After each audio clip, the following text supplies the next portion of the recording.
Man City, Real Madrid, Kylian Mbappe আর Erling Haaland.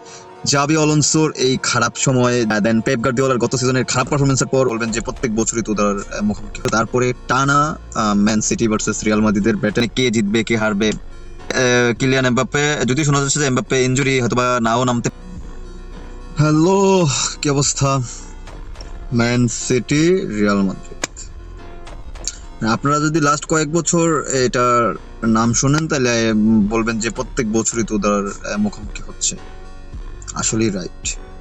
2019-20 পরে 21-22-এ 20-21 হয়তো বা গ্যাপ ছিল, তারপরে টানা ম্যান সিটি ভার্সেস রিয়াল মাদ্রিদের ব্যাটেল চ্যাম্পিয়ন্স লিগে দেখা যাচ্ছে।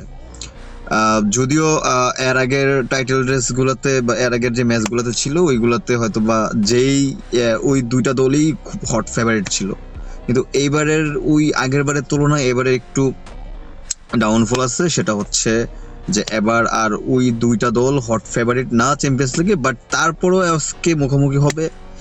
জাবি অলonsoর এই খারাপ সময়ে, মানে যদিও শোনা যাচ্ছে যে আজকের ম্যাচটা যদি জাবি অলonso হারে তাহলে হয়তোবা তার জায়গাটা নড়বড়ে হয়ে যেতে পারে।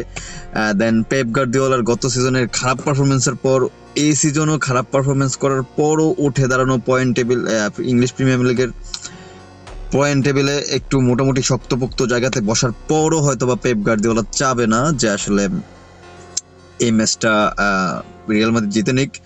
যদিও ম্যাচটা সান্তিয়াগো বার্নাব্যুতে, মানে যেহেতু কার্লো আনচেলত্তি নাই হয়তোবা এই জন্য হয়তোবা অনেকে বলতে পারে যে কামব্যাক শব্দটা হয়তোবা নাই, কিন্তু রিয়াল মাদ্রিদ হয়তোবা ছেড়ে কথা বলবে না।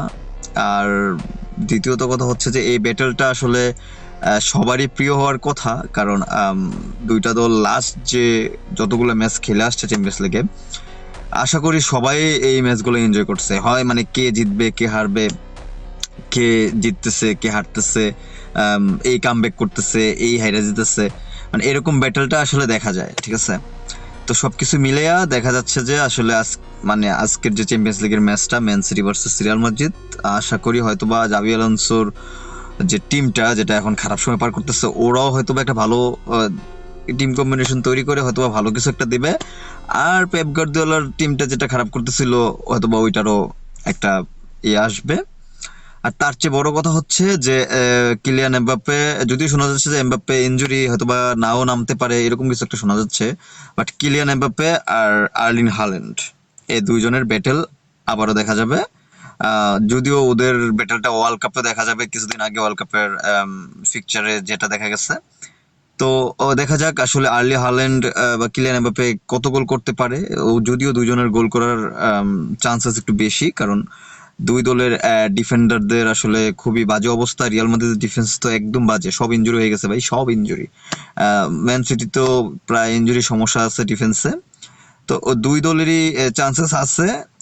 প্রেডিকশন যে কোনো কিছু হইতে পারে। এখন আমার প্রেডিকশন আপনি ধরতে পারেন যে রিয়াল মাদ্রিদ 2, ম্যান সিটি 1। যেহেতু আমি মাদ্রিদ সাপোর্টার, তো আমার মানে প্রেডিকশনটা আসলে মাদ্রিদের দিকে গেছে, যদিও খারাপ সময় পার করতেছে।